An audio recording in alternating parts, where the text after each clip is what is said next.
Man, writes Lauren Isley, is the cosmic orphan. He's the only creature in the universe who asks why. Other animals have instincts to guide them, but man has learned to ask questions. Who am I? He asks. Why am I here? Where am I going? Well, ever since the Enlightenment, when modern man threw off the shackles of religion, he's tried to answer those questions without reference to God. But the answers that came back were not exhilarating, but dark and terrible. You are the accidental byproduct of nature, a result of matter plus time plus chance. There is no reason for your existence. All you face is death. Modern man thought that in throwing off God, he had freed himself from all that stifled and repressed him. Instead, he discovered that in killing God, he had only succeeded in orphaning himself. For if there is no God, then man's life becomes ultimately absurd. It is without ultimate meaning, without ultimate value, without ultimate purpose. I'd like to look at each one of these tonight. First, life is without ultimate meaning. If each individual person passes out of existence when he dies, then what ultimate meaning can be given to his life? Does it really matter whether he ever existed or not? Now, it might be said that his life was important because it influenced others or affected the course of history. But that shows only a relative significance to his life, not an ultimate significance. If all of the events are ultimately meaningless, then what significance is there in influencing any of them? Mankind is destined only to perish in the eventual heat death of the universe. And thus the contributions of the scientist to the advance of human knowledge, the efforts of the doctor to alleviate pain and suffering, the efforts of the diplomat to secure peace in the world, the sacrifices of good people everywhere to better the lot of the human race. In the end, all of these come to nothing. They don't make one bit of difference, not one bit. And therefore each person's life is without ultimate significance. And because our lives are ultimately meaningless, the activities that we fill our lives with are also, in the final analysis, meaningless. The long hours spent in study at the university, our friendships, our interests, our jobs, our relationships, all of these are, in the final analysis, ultimately meaningless. This is the horror of modern man. Because he ends in nothing, he ultimately is nothing. 20th century man came to understand this. Read, for example, a play like Waiting for Godot by Samuel Beckett. During this entire play, two men carry on trivial, mind-numbing conversation while waiting for a third man to arrive who never does. And our lives are like that, Beckett is saying. We just kill time waiting for what? We don't know. In a tragic portrayal of man, Beckett wrote another play in which the curtain opened, revealing a stage littered with trash. And for 30 long seconds, the audience sat and stared in silence at that junk. And then the curtain closed. That was all. The French existentialists Jean-Paul Sartre and Albert Camus also understood this. Sartre portrayed life in his play No Exit as hell. The final line of the play are the words of resignation, well, let's get on with it. Hence, Sartre writes elsewhere of the nausea of existence. Man, he says, is adrift in a boat without a rudder on an endless sea. Camus also saw life as absurd. Life, he said, is like a man doomed for all eternity to roll a boulder up a hill only to have it continually roll back down again, over and over and over again. At the end of his brief novel, The Stranger, Camus' hero discovers in a flash of insight that life has no meaning and that there is no God to give it one. The French biochemist Jacques Monod seemed to echo these sentiments when he wrote in his work Chance and Necessity, man finally knows that he is alone in the indifferent immensity of the universe. Thus, if there is no God, then life itself becomes ultimately meaningless. Man and the universe are without ultimate significance. Second, life is without ultimate value. If life ends at the grave, then it ultimately makes no difference whether you've lived as a Stalin or as a saint. As the Russian writer Fyodor Dostoevsky put it, if there is no immortality, then all things are permitted. On this basis, a writer like Ayn Rand is absolutely correct to praise the virtues of selfishness. Live totally for self. No one holds you accountable. Indeed, it would be foolish to do anything else, for life is too short to jeopardize it by acting out of anything but pure self-interest. Sacrifice for another person would be stupid. But the problem becomes even worse. For regardless of immortality, if there is no God, then there is no absolute standard of right and wrong. All we're confronted with is, in Jean-Paul Sartre's words, the bare, valueless fact of existence. Moral values are either just the socio-cultural byproducts of the evolutionary process, or else mere expressions of personal taste. In a world without God, who's to say whose values are right and whose are wrong? Who's to judge that the values of an Adolf Hitler are inferior to those of a Mother Teresa? The concept of objective morality loses all meaning in a universe without God. There can be no right and wrong. But that means that it's impossible to condemn war, oppression, brutality, or crime as evil. By the same token, one cannot praise brotherhood, equality, love, or self-sacrifice as good. For in a universe without God, good and evil do not exist. There is just the bare, valueless fact of existence. And there's no one to say that you are right and I am wrong. And thirdly, life is ultimately without purpose. If death stands with open arms at the end of life's trail, then to what end has life been? Is it all for nothing? Is there no reason for life? Is there no purpose at all for the human race? Or will it simply peter out someday, lost somewhere in the oblivion of an indifferent universe? The English writer H.G. Wells foresaw such a prospect. In his novel, The Time Machine, Wells' time traveler journeys far into the distant future to discover the eventual destiny of man. And all he finds is a dead earth, except for a few lichens and moss, orbiting a gigantic red sun. The only sounds are the rush of the wind and the gentle ripple of the sea. Beyond these lifeless sounds, writes Wells, the world was silent. Silent? It would be hard to convey the stillness of it. All the sounds of man, the bleating of sheep, the cries of birds, the hum of insects, the stir that makes the background of our lives, all that was over. And so Wells' time traveler returned. But to what? To merely an earlier point on the same purposeless rush towards oblivion. When as a non-Christian I first read Wells's book, I thought, no, it can't end this way. But this is reality in a universe without God. If there is no God, then it will end that way, like it or not. There is no hope.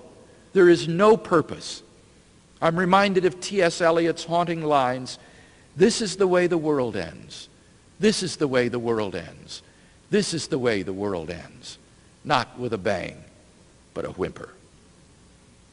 If there is no God, then our lives are not qualitatively different from that of a dog. Now, I know that sounds harsh, but it's true.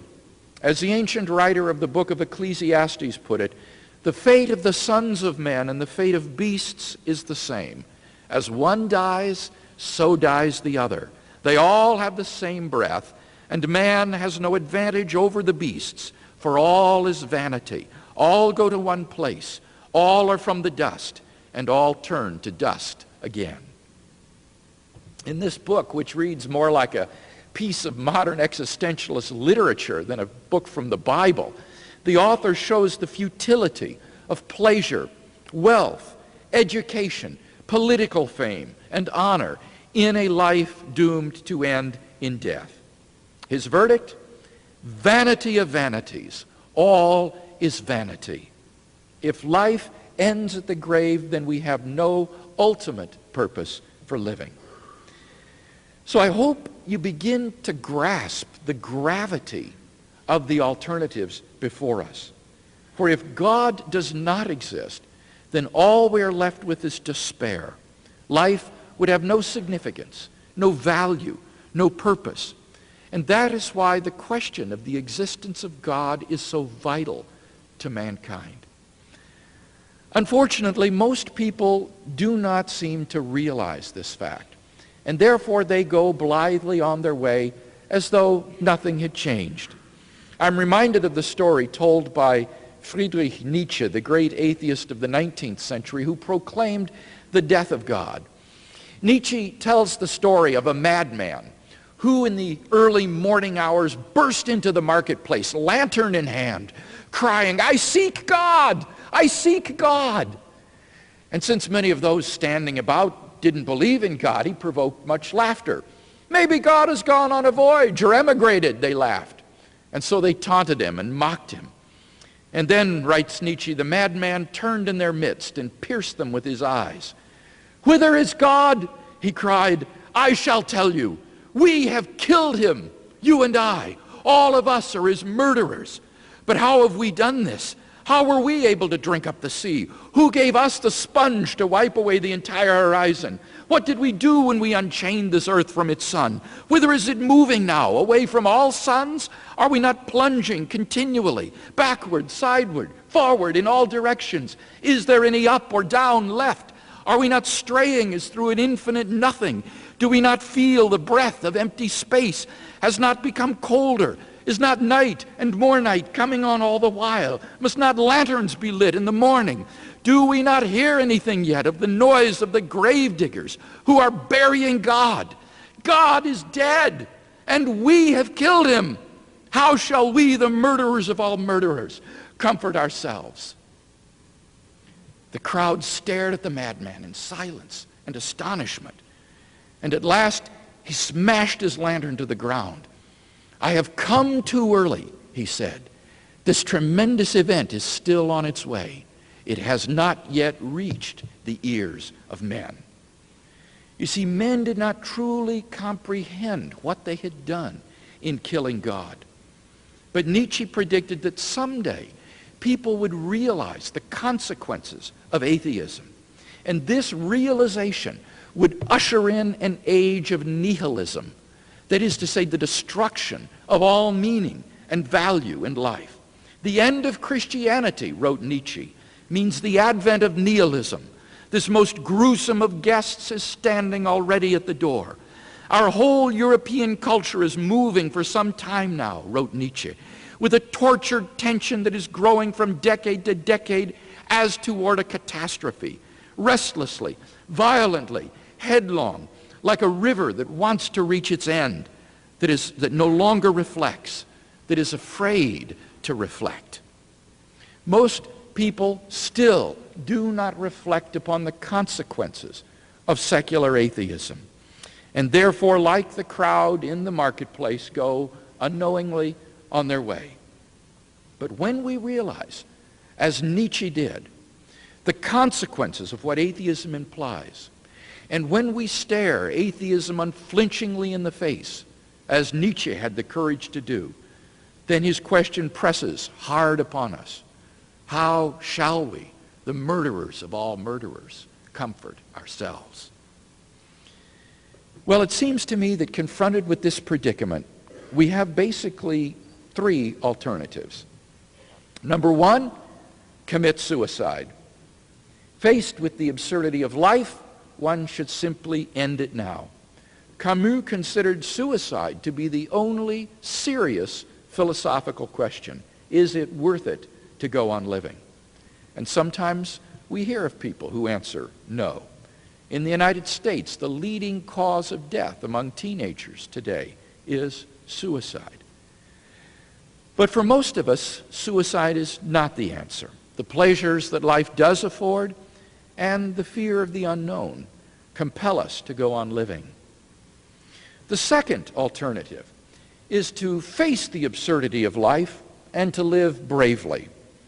Atheist philosopher Bertrand Russell said, for example, that only upon the firm foundation of unyielding despair can the soul's habitation be henceforth safely built.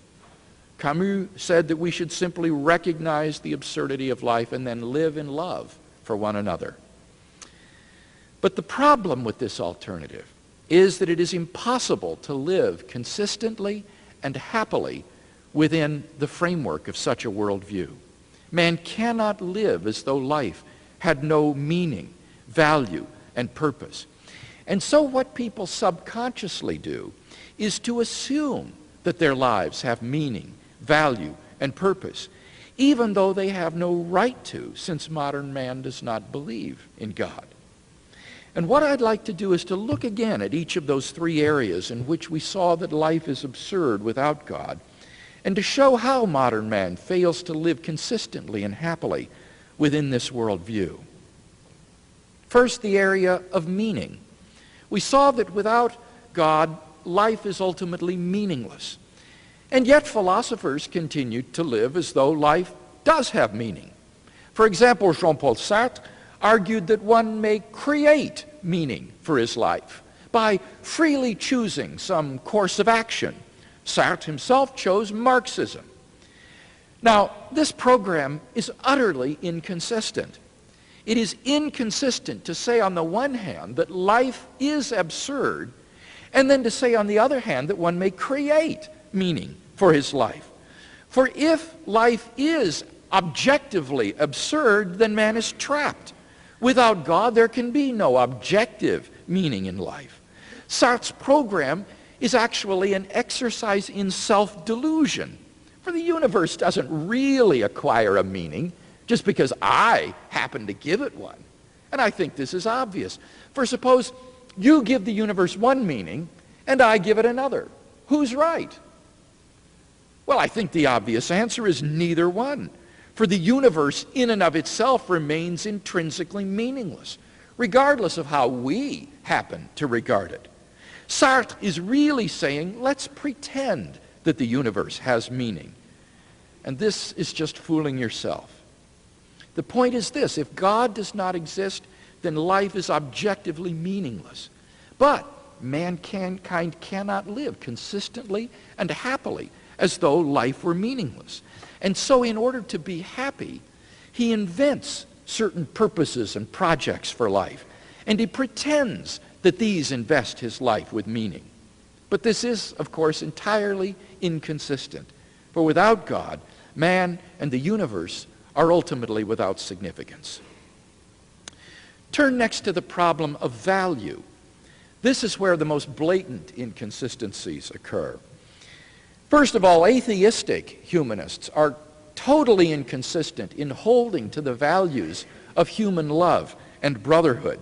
Camus has been rightly criticized for inconsistently holding to the absurdity of life on the one hand and to the ethics of human love and brotherhood on the other. The two are logically incompatible. As one philosopher has written, it is impossible to generate an ethic of brotherly love out of a philosophy of nihilism. Bertrand Russell, too, was inconsistent. For although he was an atheist, Russell was also an outspoken social critic, denouncing war and restrictions on sexual freedom. Russell admitted that he could not live as though moral values were simply the subjective expressions of personal taste, and that he therefore found his own views, and I quote, incredible. I do not know the solution, he confessed. The point is that if there is no God, then absolute right and wrong do not exist. As Dostoevsky said, all things are permitted. But Dostoevsky also showed that man cannot live this way. He shows this, for example, in his novel Crime and Punishment, in which a young atheist brutally murders an old woman, though he knows that on his presuppositions he should not feel guilty.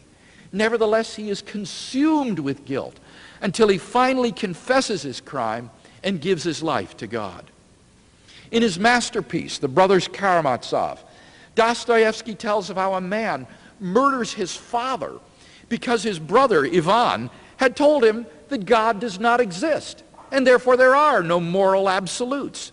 The man tells Ivan that it was really Ivan himself who murdered their father, since it was Ivan who said that moral absolutes are illusory. Unable to live with the logical consequences of his own system, Ivan suffers a mental collapse. Man cannot live as though moral values do not exist. He cannot live as though it's perfectly all right for soldiers to slaughter innocent children. He cannot live as though it's all right for dictatorial regimes to follow systematic programs of physical torture of political prisoners. He cannot live as though it's perfectly all right for dictators like Pol Pot or Slobodan Milosevic to ruthlessly commit ethnic cleansing and genocide against their own people. Everything in him cries out to say that these acts are wrong, really wrong.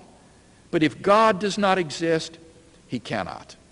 And therefore, he makes a leap of faith and affirms values anyway. And when he does so, he reveals the inadequacy of a world without God. The horror of an atheistic universe was brought home to me powerfully a few years ago through a BBC television documentary called The Gathering. It featured interviews with survivors of the Holocaust who had regathered in Jerusalem to share their experiences and rediscover lost friendships. Now, I had visited concentration camps in Europe and had heard stories of the Holocaust before, and I thought I was beyond shocking by further tales of horror. But as I viewed these interviews, I found that I was not. One woman, for example, told of how she was incarcerated at Auschwitz and was forced, because she was a nurse, to become the gynecologist at Auschwitz. She noticed that Dr. Mengele housed all of the pregnant women together in a certain barracks, and some time passed and she no longer saw any of these women. She made inquiries. What happened to the women who were housed in that barracks? "Oh, haven't you heard?" came the reply. "Dr. Mengele used them for vivisection." A rabbi told the story of a woman at the camp who had a small infant. Dr. Mengele wanted to conduct experiments to see how long an infant could survive without nourishment. And so he had this woman's breasts bound up so that she couldn't suckle her baby. And every day the baby lost weight, which was eagerly monitored by Dr. Mengele. Desperately, this poor woman tried to keep the baby alive by feeding it bits of bread soaked in coffee, but all to no avail. Every day the baby lost weight, and each day Dr. Mengele weighed the baby to check its decline. Then a nurse came secretly to this woman and said, "I've brought a morphine injection for you to kill your baby, and you can get out of this place. I've arranged a way of escape for you, but you can't bring the baby with you." The woman protested.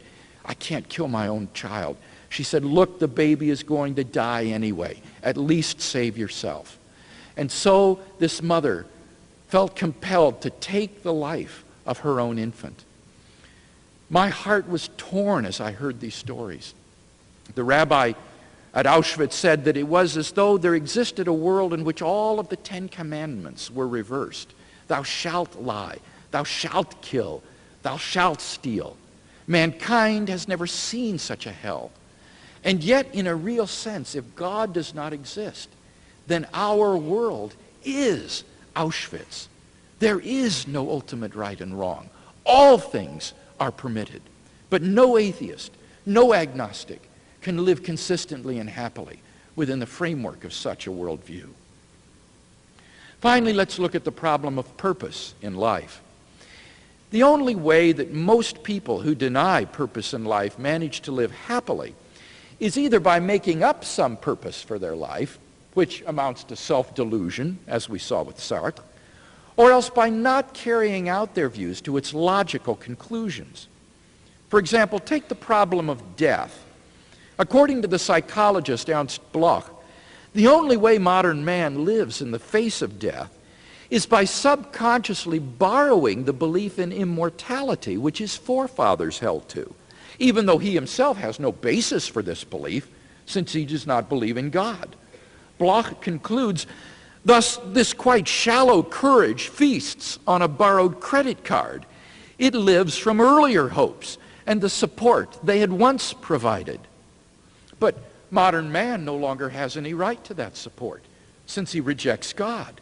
But in order to live purposefully in the face of death, he makes a leap of faith to affirm a reason for living. We often find the same inconsistency among those who say that man and the universe came to exist for no purpose, but just by chance. For example, feminists have raised a storm of protest over Freudian sexual psychology because they say it's chauvinistic and degrading to women. And some psychologists knuckled under and revised their theories. Now, this is totally inconsistent. If Freudian psychology is really true, then it doesn't matter if it's degrading to women. You can't change the truth because you don't like what it leads to. But people cannot live consistently and happily in a world in which other people are devalued. But if God does not exist, then nobody has any value. Only if God exists can one consistently support women's rights. For if God does not exist, then natural selection dictates that the male of the species is the dominant and aggressive one. Women would have no more rights than a female goat or a chicken has rights. In nature, whatever is right. But who can live with such a view? Apparently not even Freudian psychologists, who revise their theories when pushed to their logical conclusions. Or take the sociological behaviorism of a man like B.F. Skinner.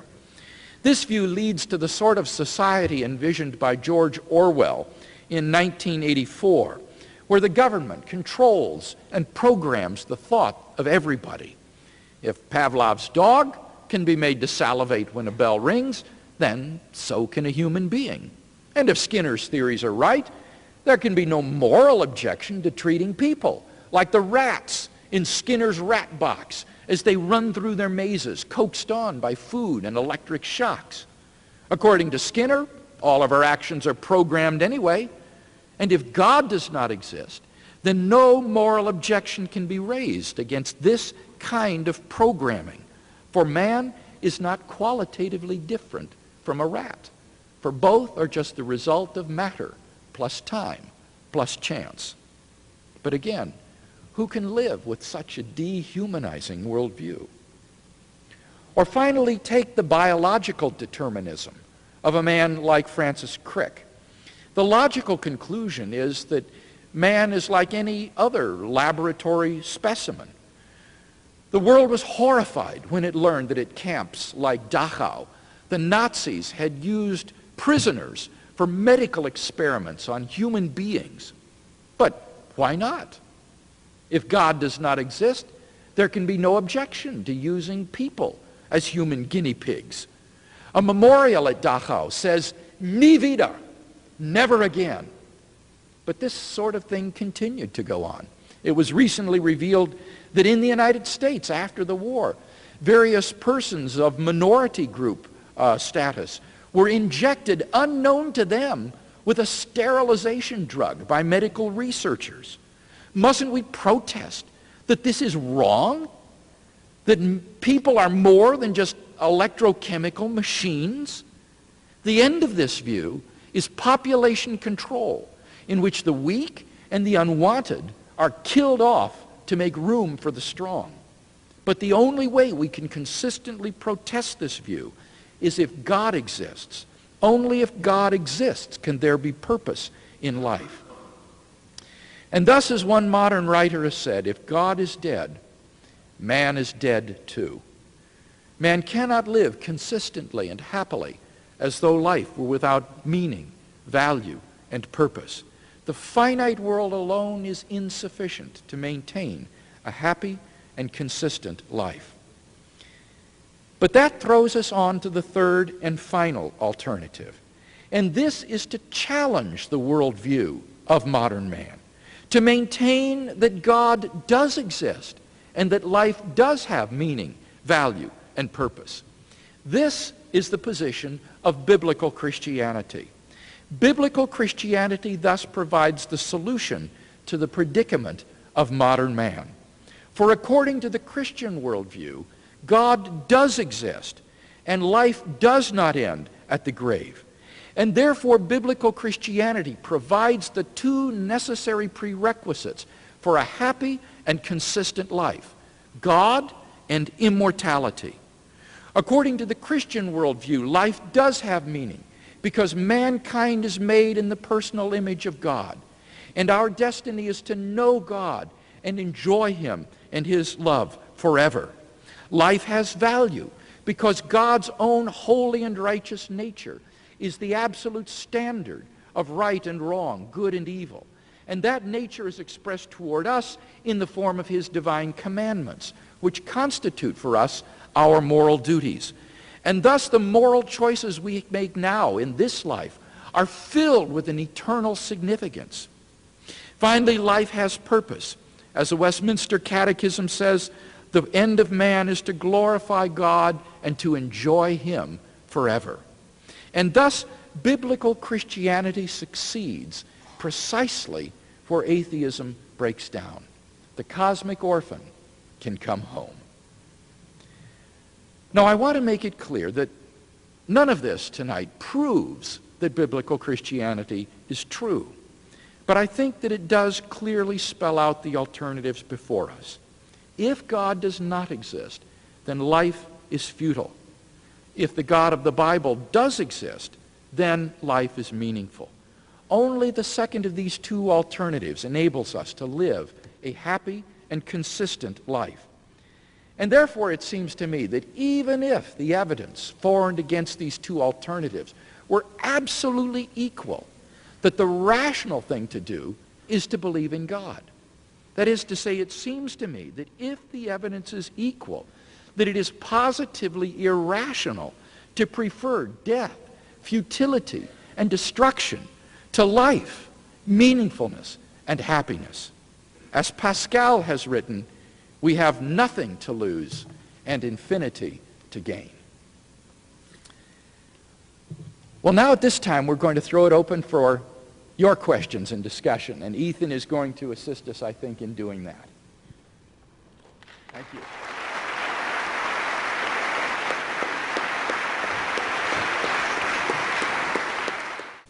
Could you address the issue of different religions and different gods? Yes. What I've said tonight pertains to the Christian world and life view, but it wouldn't be exclusively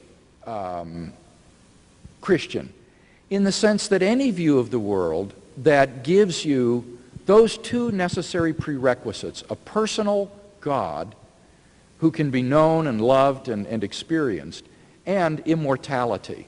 So this would be consistent with Judaism, for example, and perhaps Islam as well. It would not be consistent with certain Eastern religions, which deny that there is any sort of personal God, and in fact usually deny immortality. The goal is often self-extinction. The self is obliterated. So that those would not meet, I think, the predicament of modern man. But at least the three great monotheistic faiths that are in the Judeo-Christian tradition would provide the necessary prerequisites, I think, for an objectively meaningful and purposeful existence.